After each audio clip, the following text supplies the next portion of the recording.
반갑습니다. 6월 첫째 주 주일을 맞이하였습니다. 지난 주간은 또 설 연휴 기간으로 오랜만에 그간 못 보았던 우리 가족들, 또 지인들, 친지들을 만나는 귀한 그런 기회를 우리가 가질 수 있었습니다.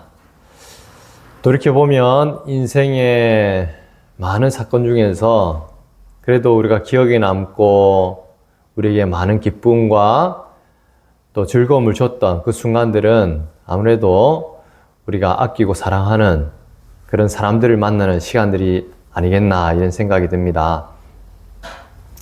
그런 면에서 하나님께서 또 우리 한국 같은 경우는 또 이 설 연휴를 또 허락하셔서 또 가족들과 좋은 시간 보내게 해주신 것에 대해서 우리 모두 다 하나님께 감사할 수 있음을 믿습니다. 그러한 기쁨이 우리 삶 가운데 늘 가득하다면 이보다 더 좋은 일이 없겠죠? 흔히 이 세상 살아가는 사람들도 끊임없이 삶을 살아가는 이유를 찾을 때 다른 무엇보다도 행복이라는 말을 찾습니다. 행복. 어떻게 하면 행복하게 살 수 있을까? 끊임없이 행복을 찾고 나름대로 자기 인생에 맞게 그 행복을 찾기 위해서 다양한 방법으로 시도도 하고 삶을 살아가고 있습니다. 오늘 본문 말씀은 이제 바울이 극단적으로 아주 강조하면서 말하는 말이 뭐냐? 바로 기뻐하라. 주 안에서 기뻐하라 라는 말이 나옵니다. 여러분도 잘 아시겠지만 빌립보서의 가장 중요한 핵심 키워드, 핵심 단어 중에 하나가 바로 기쁨입니다. 기쁨. 그 말은 바울이 하나님 편에서 볼 때 이 빌립보 성도들을 향하여서 가장 강조하고 싶었던 말이고 동시에 오늘날 여전히 그리스도인으로 살아가는 우리에게도 해당하는 말이라고 우리가 생각할 수 있습니다. 그래서 본문 우리가 설교 말씀 길잡이 첫 번째에 나오는 본문 말씀에서 바울이 명하는 것은 무엇입니까? 명확하게 뭐라냐면 카이레테. 이거는 뭐냐면 기뻐하라 라는 명령과 동반된 말씀입니다. 근데 이 카이레테를 말할 때 그냥 기뻐하라가 아니라 그 전제는 주 안에서 기뻐하라 이렇게 말을 하고 있고 그에 앞서서 부사로서 붙는 것이 우리 한국말로는 끝으로 제 앞에 1장, 2장에 걸쳐서 바울이 말했던 것을 받아서 끝으로 이렇게 이야기를 하고 있는 단어가 나옵니다. 그 말은 아주 이제 1, 2장의 모든 내용을 총집약적으로 바울이 이제 제시하는 것임을 우리가 알 수가 있죠. 원어로 보면은 이 끝으로라는 말을 어떻게 하냐면 토로이폰이라는 것은 우리 성경에도 여러 번에 걸쳐서 나옵니다. 한 총 15번 정도 걸쳐서 나오는데 이 말에는 어떤 의미가 있느냐? 크게 세 가지가 있어요. 크게 세 가지. 첫 번째로는 보면 우리가 마태복음, 마가복음, 누가복음, 특히 이제 예수님이 겟세마나의 기도를 하시고 난 다음에 제자들에게 와서 어떤 상황이었어요? 그때가 예수님께서 겟세마네 기도를 할 때 제자들은 밤이 늦도록 기도하시니까 그 몰려오는 피로감 속에 제자들이 계속 졸았잖아요. 졸고. 그 예수님께서 깨어 있으라고 했는데도 이제 제자들은 그 육신의 그 피로감을 이겨내지 못하고 계속 졸았죠. 근데 예수님께서 모든 기도를 마치시고 난 다음에 토로이폰이라는 단어를 써요. 그러면서 우리 한국에는 뭐라 해석됐냐면 이제는 자고 쉬라 이런 말을 쓰시거든요. 이제는 이렇게 쓰이는 것이 바로 토로이폰이라는 단어를 써요. 또 원래 자체가 뭐냐면 로이폰이라는 말 자체가 그 이후로, 이 이후로 이제는 이런 의미가 있어요. 그리고 또 두 번째로 쓰이는 것이 오늘 말씀에 쓰였던 끝으로, 마침내 이런 말을 써요. 이것은 우리 빌립보서에도 나오고 또 데살로니가 후서 3장 1절에도 이런 토 로이폰이라서 끝으로라는 말로써 우리 한국에는 번역이 되어 있죠. 이것은 앞에서 모든 것을 받아서 총체적으로 이야기할 뿐만 아니라 또 우리 앞에서 이야기했던 것과 같이 이제부터 그 이후로 쭉, 그 이후로 이제는 이라는 의미로 해서 강조하는 의미면서도 나아가서는 그 이후로 우리가 과연 무엇을 해야 되는가, 결론적으로 우리가 취해야 될 행동이 무엇인가에 대해서 집약적으로 표현하는 말이에요. 그래서 세 번째는 뭐냐면 어떤 로이폰이 어떤 의미를 가지고 있냐면은 더욱이, moreover, 더욱이, 그리고 이외에도 이런 의미가 있거든요. 이 말을 하는 이유가 뭐냐면은 바울이 주 안에서 기뻐하라 이 말을 했는데 주 안에서 기뻐하라 이 의미가 하나님께서 빌립보 성도들에게 계속해서 강조적으로 이야기하고 있는 것이다. 즉 1, 2장의 모든 내용을 받아서 너희는 주 안에서 기뻐하라. 또 나아가서는 이 강조하는 의미가 여기서 끝나는 것이 아니라 그 뒤에도 보면은 너희에게 같은 말을 쓰는 것이 내게 수고로움이 없고 이런 말을 하거든요. 즉 주 안에서 기뻐하라 했는데 이것은 앞에서도 표현했고 지금도 이제 집약적으로 말을 하고 있는데 이 말이 얼마나 중요한 것이냐. 그걸 갖다가 오늘 1절에서는 같은 말을 쓰는 것이, 너희에게 같은 말을 쓰는 것이 내게는 수고로움이 없다라고 할 정도로 강조를 하고 있어요. 앞서도 얘기했지만 이 강조한다는 것은 그만큼 중요하다는 의미죠. 특히나 여기서 너희에게 같은 말, 그래서 보면 아우타를 해석하는 제기적인 의미를 있으면서 또 강조하는 의미가 있거든요. the same이란 말을 해가지고 즉 주 안에서 기뻐하라는 것을 다시금 이야기를 하는 거예요. 더 강조를 하고 있는 거죠.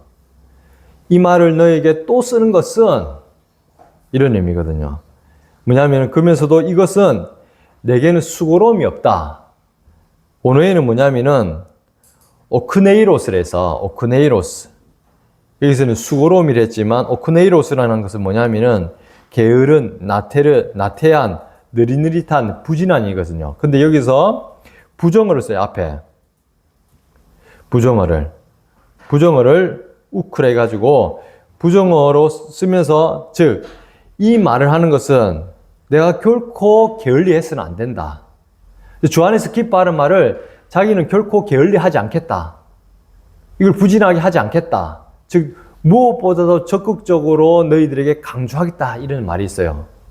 또 그 앞에는 더 무슨 말이냐면은 맨이래서 참으로 확실히 라는 말이 한 번 더 붙거든요. 참으로 확실히 너희에게 내가 이 말을 게으르지 않고 부진하지 않고 더욱더 적극적으로 너희에게 말을 하겠다라고 오늘을 그냥 바로 사역을 하면은 이렇게 표현할 수가 있어요.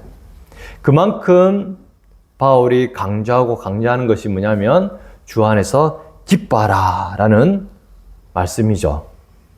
이것은 다른 말로 하면은 하나님께서 당신의 백성된, 당신의 자녀된 빌립보 성도뿐만 아니라 우리에게도 강조하는 말씀이라고 우리가 받을 수 있는 거예요. 그만큼 우리 믿는 자들에게 이 기뻐하라, 주 안에서 기뻐하라 이 말씀은 중요할 뿐만 아니라 우리 삶에 늘 넘쳐야 하는 것이 바로 뭐라고요? 기쁨이란 말이에요. 기쁨. 그러면은 우리 이 기쁨의 근거는 어디에 있습니까? 다른 말로 하면은 바울이 기뻐하라고 명하는 그 근거는 무엇인가에 대해서 우리는 생각해 볼 필요가 있죠. 생각해 볼 필요가 있어요. 첫 번째로는 바울이 기뻐하라는 것은 뭐 어디 있어요? 주 안에서 기뻐하라거든요. 그 말은 뭐예요? 우리 기쁨의 근거는, 우리가 기뻐하는 이유는 다른 것이 아니라 바로 주 여호와 하나님이다라는 것을 말씀하고 있는 거예요. 성부, 성자, 성령, 삼위일체 이 하나님, 이 여호와 하나님이 우리의 기쁨의 근원이 된다는 것을, 또 그 근거가 된다는 것을 바울이 이야기하고 있어요. 우리가 하박국 알죠? 하박국 3장 17절 18절에는 이렇게 말씀하고 있죠. 비록 무화과 나무가 무성하지 못하며 포도나무에 열매가 없으며 감람나무에 소출이 없으며 밭에 먹을 것이 없으며 우리의 양이 없으며 외양간에 소가 없을지라도 뭐라고요? 나는 여호와로 말미암아 즐거워하며 나의 구원의 하나님으로 말미암아 기뻐하리로다 라고 우리 선지자가 이야기를 하고 있어요. 하박국에서 우리 선지자가 말했던 이 말씀이 동일하게 우리의 고백인 거예요. 뭐라고요?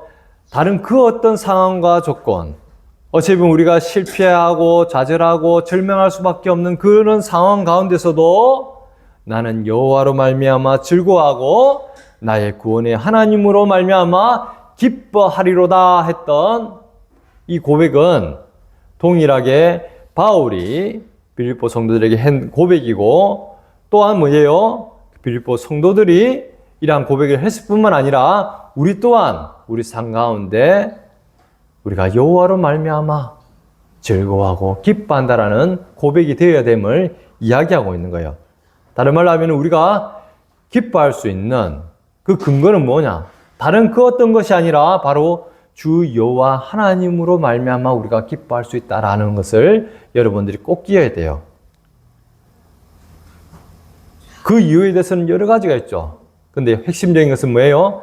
나 같은 죄인을 구원하신 이 여호와 하나님의 그 놀라우신 사랑과 긍휼과 또 하나님이 그 선하시고 기뻐하는 뜻을 우리가 생각할 때 감히 기뻐하지 않는다면 얼마나 하나님을 모독하는 것이고 얼마나 하나님을 우리가 무시하는 처사인지 감히 이야기할 수 있는 거예요. 그래서 기뻐하지 않는 삶은 하나님을 어떻게 보면은 인정하지 않는 것 같다라고 이야기할 수 있는 거예요. 왜냐? 우리가 기뻐하는 근거가 주 여호와 하나님이기 때문에. 다른 말로 하면 주 여호와 하나님께서 살아계시고 지금도 우리와 함께 하시는데 우리가 기뻐하지 않는다는 것은 이 하나님을 우리가 인정하지 않는 것이고 이 하나님을 우리가 거부하는 것이라고 또 말할 수 있는 거예요. 그리고 두 번째로 우리가 기뻐해야 되는 그 근거는 무엇이냐? 이것은 하나님의 뜻이기 때문입니다. 우리가 잘 알고 있는 데살로니가 전서 5장 16절에서 18절. 제일 첫 번째에 나오는 게 뭐예요? 항상 기뻐하라. 항상 기뻐하라. 그냥 어떤 때만 기뻐하는 것이 아니라 언제라고요? 항상 기뻐하라. 그리고 나오는 게 쉬지 말고 기도하라. 범사에 감사하라. 이것이 그리스도 예수 안에서 너희를 향하신 하나님의 뜻이니라. 뭐라고요? 우리가 항상 기뻐하는 그 근거는 뭐라고요? 이것이 하나님의 뜻이기 때문에. 누구를 향한? 예수 안에서 우리를 향한. 예수 그리스도 안에서 새 생명 얻어서 영생을 얻고 하나님의 자녀된 우리를 향한 하나님의 뜻이기 때문에 우리는 항상 기뻐해야 되는 거예요.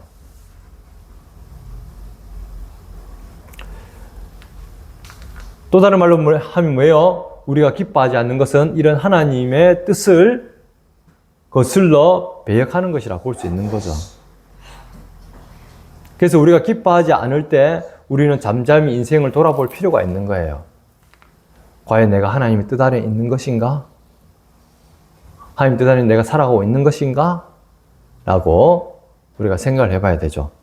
또 뭐예요? 나에게 기쁨이 없다는 것은 내가 하나님을 지금 바라보지 못하고 있는 것은 아닌가? 내가 하나님을 지금 인정하지 않고 있지 않는가? 이렇게 우리가 생각해 볼 수 있는 거죠. 하나님 앞에서 우리 삶을 돌아봐야 될 지점이 뭐냐? 우리 가운데 기쁨이 고갈되고 없을 때, 그렇게 느껴질 때죠. 왜냐?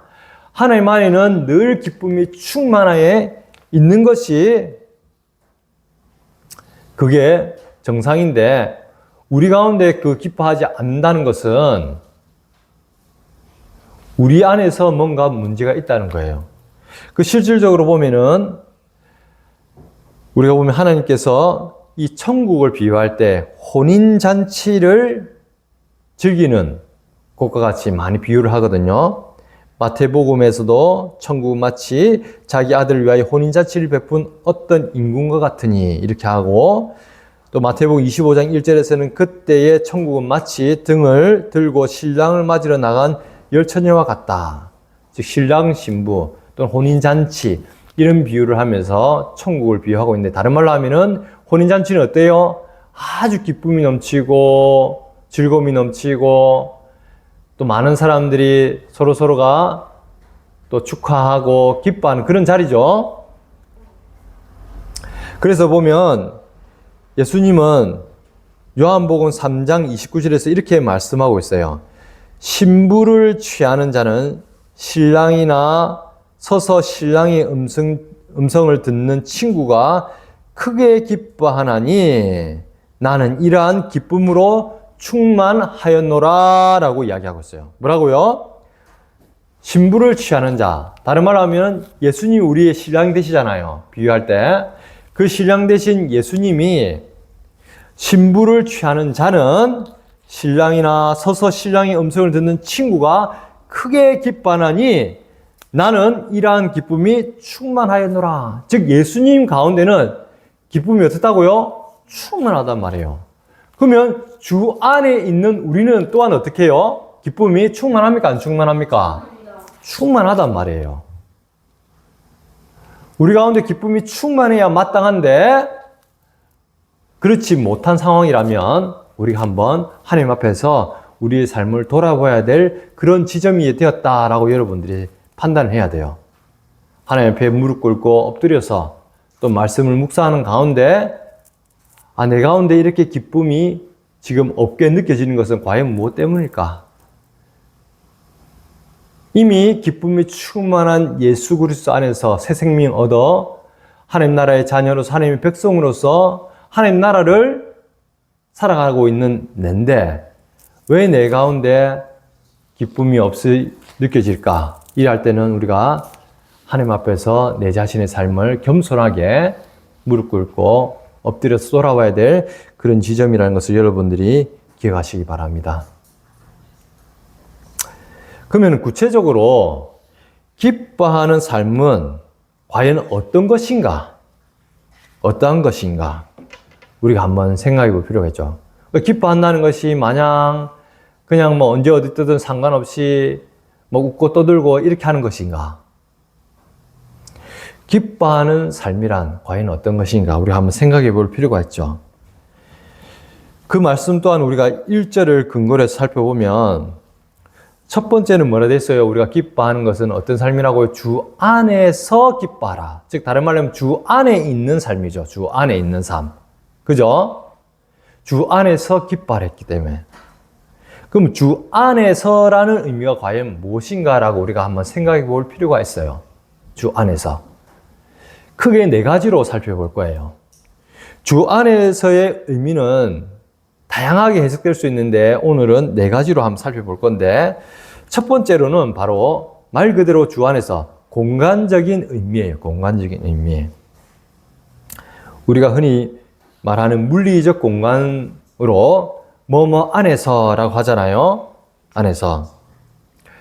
근데 이걸 갖다가 하나님 편에서 살펴보면은 하나님께서 우리에게 허락하신 이 삶의 공간들, 삶의 현장들, 이 자체가 하나님께서 우리 가운데 허락하신 것을 인정하는 것. 다른 말로 하면 이것이 바로 하나님을 하나님 때문에 인정하는 거고, 우리에게 주어진 이 공간, 우리가 살아가는 그 현장 자체가 뭐냐면은 모두 다 우리가 기뻐하는 그런 공간이라는 거죠.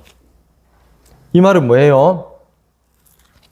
우리가 누추해 보이나 아니면 엄청 안 좋은 곳에 있을 때나 겉으로 보일 때 또는 화려하게 보이는 곳에 있을 때나 그런 것이랑 상관없이 우리가 어디에 있든지 간에 wherever 어디에 있든지 간에 말 그대로 주 안에 있기 때문에 예수 그리스도 안에 있다는 것은 그런 우리가 있는 그런 공간적인 이 모든 상황 가운데서 우리가 주 안에 있다고 믿기 때문에 겉으로 드러나 보이는 현상적으로 보이는 그러한 공간의 개념을 초월해서 우리가 기뻐할 수 있는 거죠.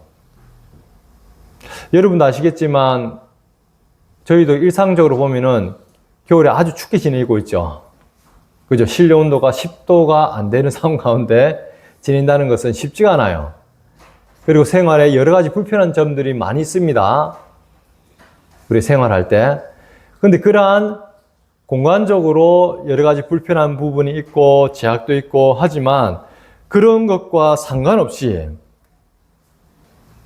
우리는 주 안에 있기 때문에 기뻐할 수 있는 거예요. 왜? 어느 곳이서나 우리가 궁극적으로 거하는 곳은 바로 주 안이거든요. 현상적으로 드러나는 그런 물리적인 공간을 뛰어넘어서 그 어떤 우리 공간에서도 하나님은 우리와 함께 하시기 때문에 우리가 기뻐한다는 거죠. 그 어디든 상관없이. 두 번째로는 이 주 안에서라는 의미는 물리적인 시간의 개념이라고 우리가 또 생각할 수 있는 거예요. 다른 말로 하면 우리가 살아가는 모든 시간 속에 하나님이 우리와 함께 하신다라는 거예요. 또 다른 말로 하면은 그냥 1초, 2초, 3초 뿐만 아니라 모든 때에 대한 것을 우리가 이야기하고 있는 거죠. 주 안에서 기뻐할 때는 모든 때에 슬플 때나 기쁠 때나 또는 실패한 것처럼 보일 때나 성공한 것처럼 보일 때나 부유할 때나 굶주릴 때나 그 어떤 때나 상관없이 우리 모든 시간과 때에 하나님께서 친히 우리를 다스리고 계시기 때문에 우리가 주 안에서 기뻐한다라고 이야기를 할 수 있는 거예요.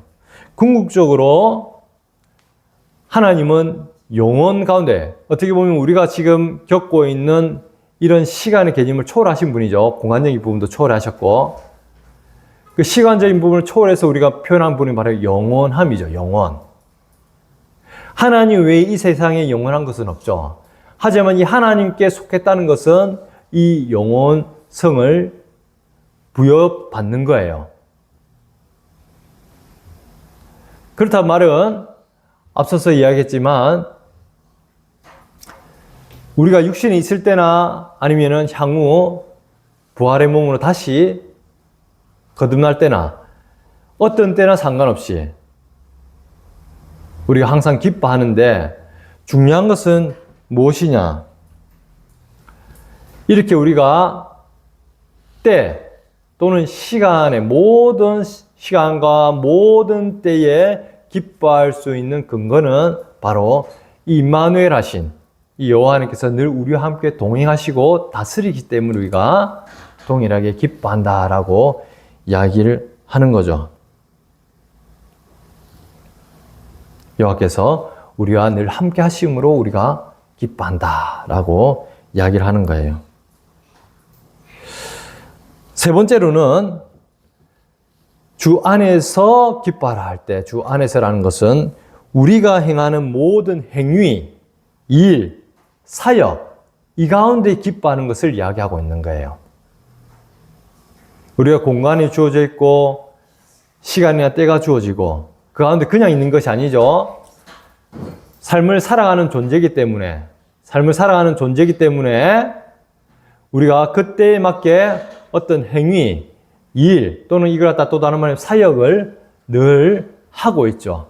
지금도 왜 우리가 예배를 드리고 있고 또 여러분들은 하나님 말씀 열심히 또 노트하고 있고 이런 행위가 있단 말이에요. 그리고 찬양할 때는 찬양을 하고 또 먹을 때는 먹고 또는 여행할 때는 여행을 하고 또 이번처럼 설 연휴 기간 동안 또 친지들과 가족들과 좋은 시간을 보낼 때는 또 좋은 시간을 보내고 이런 다양한 시간과 공간에 그냥 가만히 있는 것이 아니라 우리가 어떤 행위를 한단 말이에요. 우리가 행하는 이 모든 행위 또는 일, 그러한 사역들, 또한 그러한 과정과 결과들에 대해서 하나님께서 친히 이것을 다스리고 계신다. 이 말을 거꾸로 이야기하면은 우리가 하는 행위와 일과 사역과 모든 행적의 주관자가 궁극적으로 여호와 하나님을 인정하는 거예요. 다른 말로 하면은 하나님께서 친히 우리가 하는 모든 행위에 대해서 다스리고 계신다라는 것을 인정하는 거죠.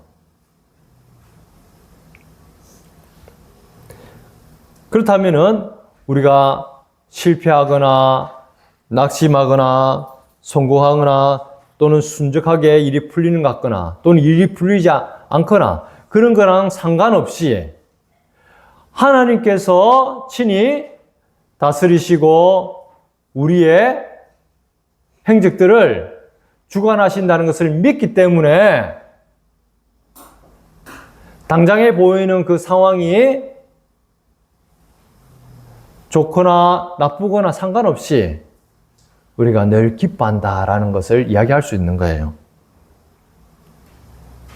그리고 네 번째로는 주 안에서라는 의미는 그리스도와 연합하는 삶을 뜻합니다. 그리스도와 연합하는 삶을 뜻합니다. 그리스도와 연합하는 삶은 또 다른 말로 하면 그리스도의 몸된 교회를 이루는 거죠. 즉 하나님과 연합했다는 것은 구체적으로 무엇으로 드러나요? 말 그대로 이웃과 연합하는, 즉 이웃과 연합한 게 뭐예요? 바로 교회잖아요. 그리스도의 몸된 교회를 이루는 거잖아요. 다른 말로 하면은 그리스도의 생명을 받아서 그리스도의 크신 사랑과 긍휼과 은혜 가운데 도저히 구원받지 못할 내가 예수 그리스도의 그 십자가의 공로와 부활의 영광 가운데 거듭나고 예수 그리스도께서 보내신 성부 하나님과 예수 그리스도께서 보내신 성령 하나님으로 말미암아 우리가 영생을 얻고 거듭난 상황에서 끝나는 것이 아니라 그 하나님의 그 사랑을 어디를 통해서요? 이웃 사랑을 통해서 드러나게 하시는 거죠. 그리고 그 이웃 사랑을 통해서 이루게 하시는 것이 교회고 그 하나님의 나라란 말이에요. 이것은 그리스도와 연합한 삶을 살아간다 라는 것은 또한 뭐예요? 예수님이 그 십자가의 삶이고 또 예수 그리스도를 믿는 믿음의 삶이라고 이야기를 할 수 있죠. 보면은 이 연합이라는 의미를 극명하게 좀 잘 드러내는 말씀이 요한복음 17장 21절입니다. 이렇게 말씀하고 있어요. 21절에서부터 쭉 이렇게 나와요. 아버지여, 아버지께서 내 안에, 내가 아버지 안에 있는 것 같이, 아버지께서 내 안에, 내가 아버지 안에 있는 것 같이 그들도 다 하나가 되어 우리 안에 있게 하사 세상으로 아버지께서 나를 보내신 것을 믿게 하옵소서. 내게 주신 영광을 내가 그들에게 주었사오니 이는 우리가 하나가 된 것 같이 그들도 하나가 되게 하려 함이니이다. 곧 내가 그들 안에 있고 아버지께서 내 안에 계시어 그들로 온전함을 이루어 하나가 되게 하려 함은 아버지께서 나를 보내신 것과 또 나를 사랑하신 같이 그들도 사랑하신 것을 세상으로 알게 하려 함이로소이다 라고 이야기를 하고 있어요. 아버지께서 내 안에, 내가 아버지 안에 하나 된 것. 또 이거 동일하게 뭐예요?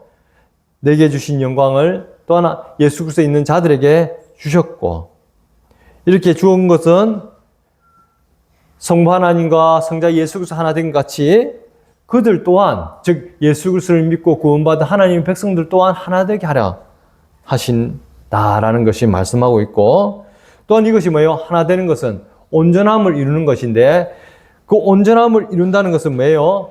또 다른 말로 하면은 서로 사랑하는, 즉 하나님께서 예수 그리스도를, 성부 하나님께서 예수 그리스도를 보내신 것과 또 예수를 사랑하신 같이 그들 또한, 즉 하나님께서 하나님의 백성들을 사랑하신 것을 세상에 알게 하려 함이라. 그리스도와 연합된다는 것은 그냥 우리가 영이신 이 하나님과 영적으로 하나 될 뿐만 아니라 실질적으로 우리가 서로가 주의 사랑으로 하나 되는 것을 말하고 있는 거예요. 이것이 바로 뭐예요? 기뻐하는 삶이죠. 주 안에서 기뻐하는 삶. 서로 보시면 알겠지만 우리가 기쁜 순간들은 딴 데가 아니에요. 서로를 위하고, 서로에게 위로가 되고, 서로에게 힘이 되고, 서로를 지지해주고, 이럴 때 우리가 참 기쁨을 누리죠. 그렇지 않고 오히려 서로를 대적하고, 미워하고, 시기하고, 질투하고, 서로를 향해서 비난하고, 서로에게 아픔과 상처를 남긴다면 이거보다 슬픈, 참으로 하나님 마음을 아프게 하는 그런 상황이 없겠죠. 다른 말로 하면은 우리가 기뻐한다, 주 안에서 기뻐한다라는 것은 그리스도와 연합함을 뜻할 뿐만 아니라 구체적으로 우리가 서로 교회를 이룬 이 모든 지체들이 서로 사랑 가운데 하나가 되는 그러한 삶을 이야기하고 있는 거예요. 그러한 삶을. 그래서 보면은 바울이 빌립보서 1장 20절에 이렇게 이야기를 하고 있죠. 나의 간절한 기대와 소망을 따라 아무 일에든지 부끄러워하지 아니하고 지금도 전과 같이 온전히 담대하여 살든지 죽든지 내 몸에서 그리스도가 존귀하게 되게 하려 하나니 이는 내게 사는 것이 그리스도니 죽는 것도 유익함이라. 앞서도 이야기했지만 우리 그리스도와 연합한다는 것은 우리가 죽는 거예요. 다른 말로 동일하게 우리 또한 십자가를 지난 거죠. 그런데 그 가운데 누가 존귀하게 된다고요? 그리스도가 존귀하게 된다. 동일하게 뭐냐면 서로를 향해서도 마찬가지예요. 내가 사는 것이 아니라 내가 죽는 거예요. 내가 죽고 상대방을 살림으로써 그리스도가 존귀하게 되는 그런 놀라운 은혜가 우리가 경험할 수 있는 거죠. 은혜를 경험하게 되는 거죠. 그것이 바로 주 안에서 기뻐하는 삶으로 드러나게 됐어요. 안 그렇겠습니까? 누군가 나에게 나를 위해서 자기를 희생하고 섬기는 그러한 우리가 사랑과 은혜를 받는다면 여러분들 기쁘지 않겠습니까? 동일하게 내가 그러한 받는 것보다 어떻게 해요? 주는 것이 더 복되겠죠? 내가 줄 수 있는 사람이라면 나의 것을 내려놓고 오히려 상대방을 위해서 나의 것을 나눠주고 섬기고 헌신할 수 있다면 이보다 더 기쁜 삶이 또 없는 거예요. 동일하게 보면 바울은 갈라디아서 2장 20절 이렇게 말하고 있어요. 내가 그리스도와 함께 십자가에 못 박혔나니 그런즉 이제는 내가 사는 것이 아니요 오직 내 안에 그리스도께서 사시는 것이라. 이제 내가 육체 가운데 사는 것은 나를 사랑하사 나를 위하여 자기 자신을 버리신 하나님의 아들을 믿는 믿음 안에서 사는 것이라. 우리가 십자가의 삶은 곧 뭐냐면 믿음의 삶이에요. 믿음의 삶. 내가 사는 것이 아니라 나를 사랑하사 당신의 목숨까지도 아낌없이 내놓으신 그리스도가 사는 것. 이것이 십자가의 삶이고 이것은 근거가 뭐냐면은 우리가 예수 그리스도를 나 같은 죄인을 구원하신 구주라는 것을, 그리스도라는 것을 믿는 믿음 가운데 우리가 이것이 가능한 거죠. 그래서 믿음의 삶이라는 것은 기쁨입니다. 기뻐하는 삶이에요. 나의 만족과 유익 때문에 기뻐하는 것이 아니라 그리스도가 존귀하게 되고 그리스도가 사는 이웃이 살아나고 이웃이 생명을 얻고 이웃을 통해서 하나님의 영광을 바라볼 수 있는, 또한 하나님께서 그리스도의 몸된 교회를 이루고 하나님 나라를 경험하게 하는 이 놀라운 은혜 가운데 우리가 기뻐할 수 있는 거죠.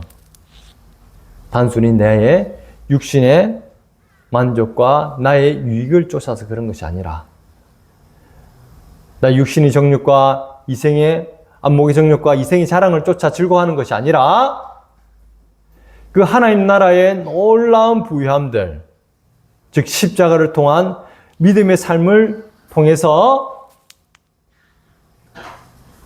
내가 죽고 예수 그리스도가 존귀하게 되고 이웃이 살고 이웃이 그리스도의 사랑 가운데 영광받는 그러한 기쁨 가운데 우리가 기뻐하고 즐거워할 수 있는 거예요.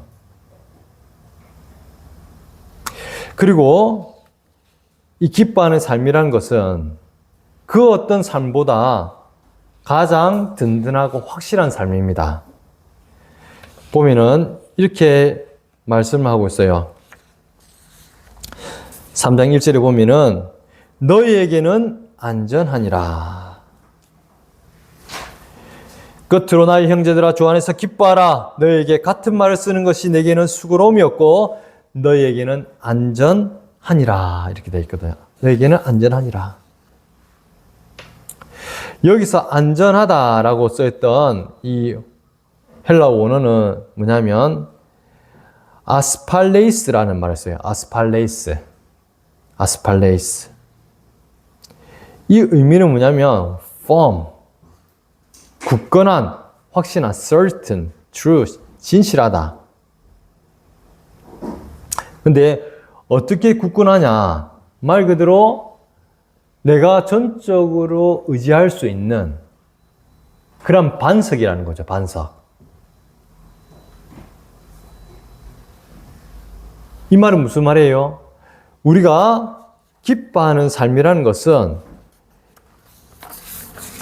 앞서도 얘기했지만 믿음 가운데 이 세상 그 어떤 상황과 조건에서도 요동 없는, 흔들림이 없는 의연하고 굳건한 그런 삶을 이야기하고 있는 거예요. 왜 그렇습니까? 우리가 기뻐하는 그 근거가 여호와 하나님께 있다 했죠. 여호와의 하나님께 있다는 말은 우리의 삶을 친히 다스리시고 책임지시는 분이 누구라고요? 여호와 하나님이란 말이에요. 여호와 하나님께서 우리의 산성이 되시고 반석이 되시고 우리의 편팔이 되시고 우리의 요새가 되셔서 우리를 가장 확실하게 지키시고 보호하시는, 눈동자같이 우리를 지키시고 보호하시는 그러한 삶을 살아가는 것이 바로 믿음의 삶이고, 그 믿음의 삶이 어떻다고요? 기뻐하는 삶이란 말이에요.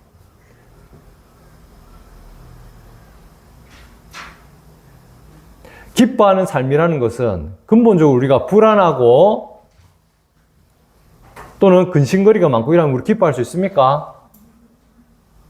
기뻐할 수가 없어요. 나라 경제도 마찬가지인 거예요. 나라 경제가 좋냐 안 좋냐 할 때는 뭐냐면 이 불안지수, 불안정성이 얼마나 크냐 적으냐에 따라서 경제가 발전하냐 아니냐 이 판가름이 나거든요. 활성화되냐 그렇지 않느냐.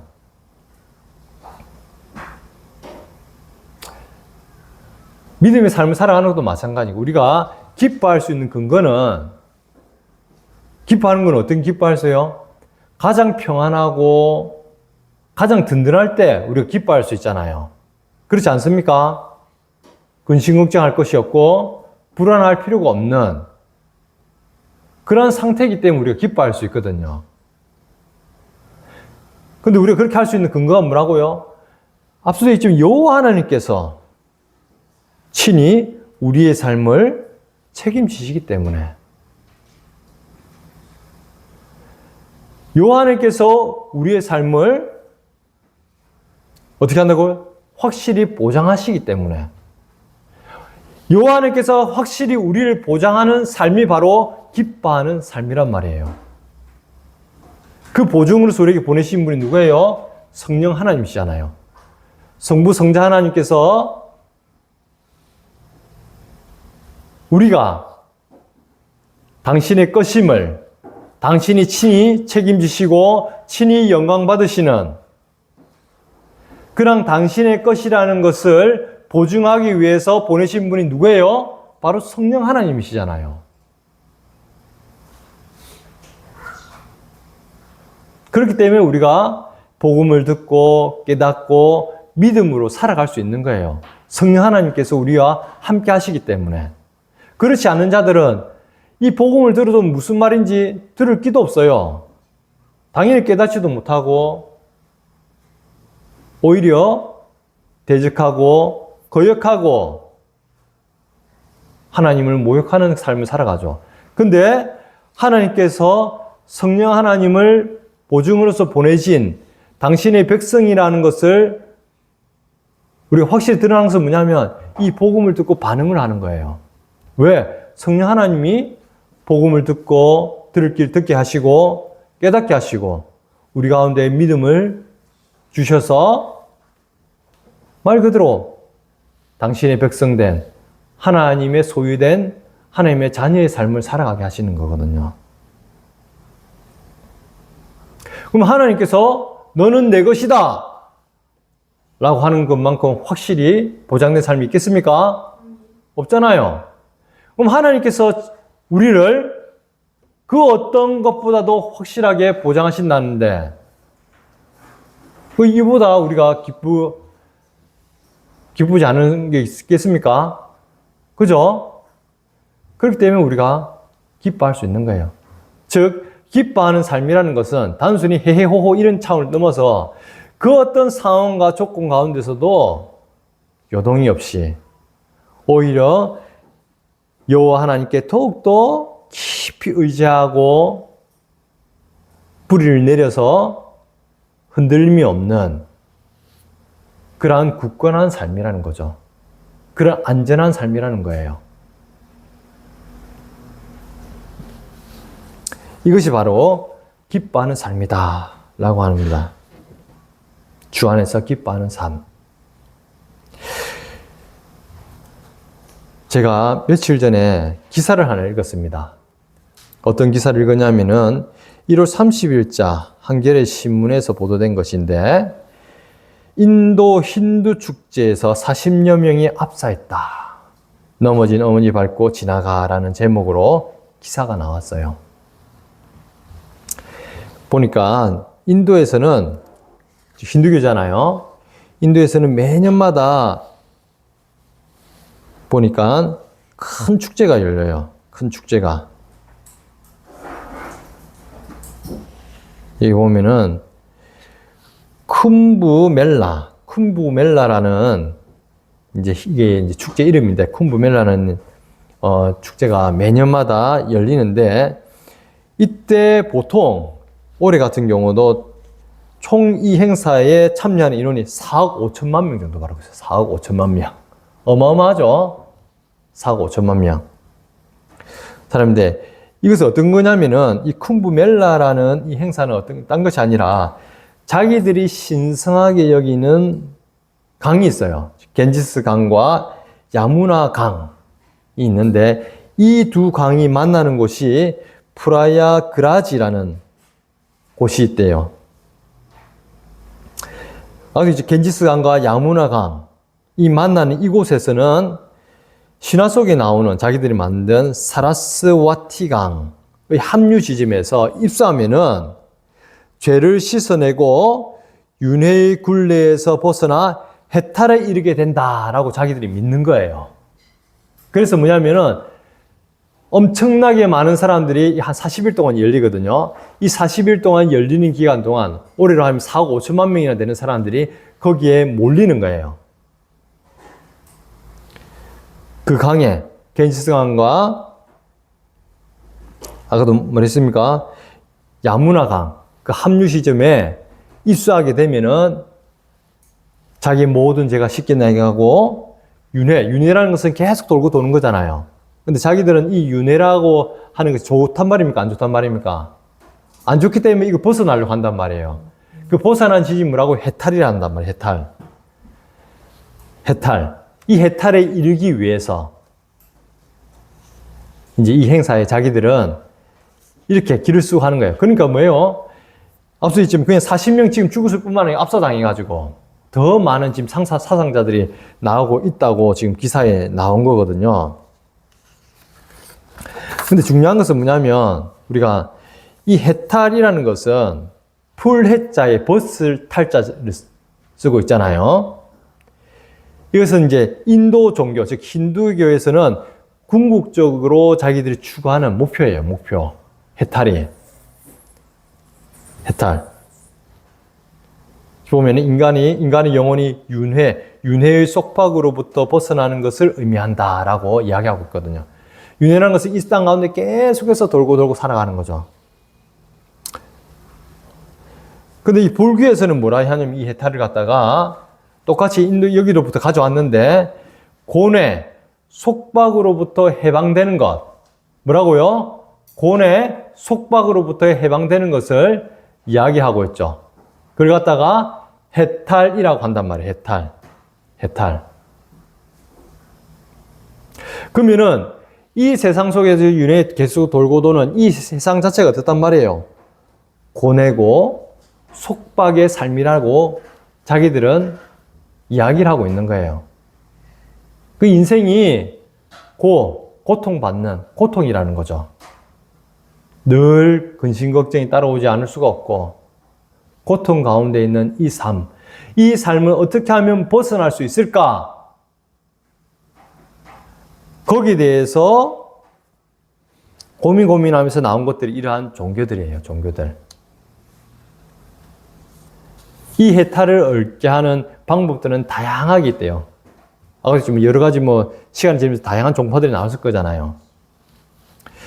불교에서는 이 해탈도 이 해탈의 경지보다 더 높은 것이 뭐냐? 열반이에요, 열반. 물론 해탈하고 열반하고 인도에서 동일하게 쓰는데 해탈은 뭐냐면 어떤 특정한 어떤 집착에서부터 해방되는 거고 열반이라는 것은 모든 고뇌와 집착으로부터 해방되는 것. 다른 말로 하면은 해탈이라는 것도 예를 들어서 내가 어떤 탐욕 있잖아요. 식욕, 식탐이 있잖아요. 식탐으로부터 해탈될 수 있지만 또 다른 어떤 것에서는 여전히 속박당할 수 있다는 거죠. 여기서는 내가 좀 해탈됐는데 근데 그래서 내가 지금 경제적으로는 거기 여전히 속박되어 있다. 될 수도 있고 아니면은 또 다른 성욕이 될 수도 있고 우리가 인간이 가지고 있는 여러 가지 인간의 정욕들 있잖아요. 안목의 정욕, 우리 성경적으로 하면 육신의 정욕, 이생의 자랑을 쫓아서 명예욕이 될 수도 있고 또는 물욕이 될 수도 있을 거고 또는 권력욕이 될 수도 있을 거고 이러한 각가지 인간을 속박하게 하는 것들로부터 벗어나는 것이 해탈인데 이 열반이라는 것은 모든 그런 속박, 우리를 고통 가운데 있게 하는 그런 속박으로부터 벗어나게 하는 상태를 갖다가 열반이라고 해요. 열반. 그냥 벗어나는 것. 그것이 뭐냐면 자기들은 최상의 목표를 두고 이제 살아가는 거죠. 그 사람들은. 그런데 중요한 것은 뭐냐? 중요한 것은 우리 성경에서 말하는 것은 단순히 이 고난과 고통과 속박으로부터 그냥 벗어나는 상태가 아니라 뭐라고요? 우리는 기뻐한다라고 이야기하고 있단 말이에요. 그냥 벗어나는 것을 떠나서 기뻐하는 삶이란 말이에요. 오히려 어때요? 오히려 그 고난과 절망 같은 상황, 감히 다른 사람들이 감당할 수 없는 폭풍이 몰아치고 태풍 가운데서도 기뻐할 수 있는 그러한 삶을 성경에서는 선포하고 있단 말이에요. 게임이 안 되죠. 그래 나는 여기서 벗어나고 싶어. 이것이 아니라 이걸 초월해서 그 어떤 상황 가운데서도 기뻐하는 삶, 주 안에서 기뻐하라! 라고 명하는 삶이 바로 하나님께서 우리 가운데 두신 기뻐하시고 선하신 그 하나님의 뜻이라는 거예요. 당시 1세기 당시에 보면 그리스도의 삶은 참으로 비참했습니다. 1세기 당시에 예수 그리스도를 믿는다고 하는 것은 많은 것을 포기해야 됐어요. 오늘날로 따지면 정상적인 직장도 구하지도 못하고 사람들에게 늘 천대받고 멸시받고 언제 어떻게 순교를 당할지 모르는 그런 극한의 상황이었죠. 근데 그런 상황 가운데서도 바울은 빌립보 성도들에게 기뻐하라. 주 안에서 기뻐하라. 내가 이것을 너희에게 같은 말을 하는 것이 수고로움이 없을 정도로 너에게 말을 한다. 나는 이 말을 항상 기뻐하라. 주 안에서 기뻐하라는 말을 결코 나는 느릿느릿하거나 게으르게 너희한테 이야기할 수가 없다. 오히려 적극적으로 너에게 더욱더 강조해서 이야기한다. 주 안에서 기뻐하라. 바울 또한 마찬가지였죠. 로마 감옥에 감봉되어서 언제 어떻게 순교당할지 모르는 그 재판 앞에 재판을 앞두고 있었거든요. 그런 상황 가운데 바울은 담대하게 빌립보 성도들에게 주 안에서 항상 기뻐하라. 끝으로 형제들아, 주 안에서 항상 기뻐하라. 라고 명령을 하고 있단 말이에요. 이것이 바로 복음에 합당한 삶입니다. 우리가 복음에 합당한 삶을 살아간다는 것은 궁극적으로 이 세상 그 어떤 상황과 조건을 뛰어넘어서 이 세상 그 어떤 사람들이 또 누리지 못하는, 감히 상상도 하지 못하는 그런 기쁨을 누리는 삶이에요.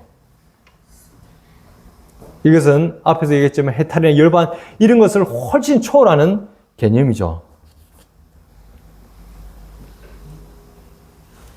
여호와 하나님이 우리의 뿌리가 되시고 우리의 산성이 되시고 우리의 요새가 되시고 우리의 반석이 되셔서 우리의 삶을 그 어떤 것보다도 확실하게 보장하시는 그러한 삶이 복음에 합당한 삶이란 말이에요.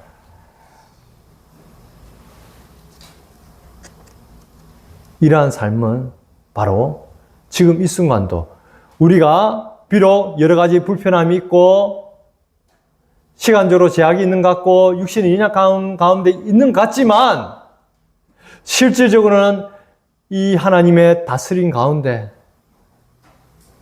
하나님 나라를, 천국과 같이 하나님 나라를 실질적으로 살아가는 그러한 삶이 복음에 합당한 삶이란 말이에요. 당연히 어떻겠어요? 기뻐 안 할 수가 없죠.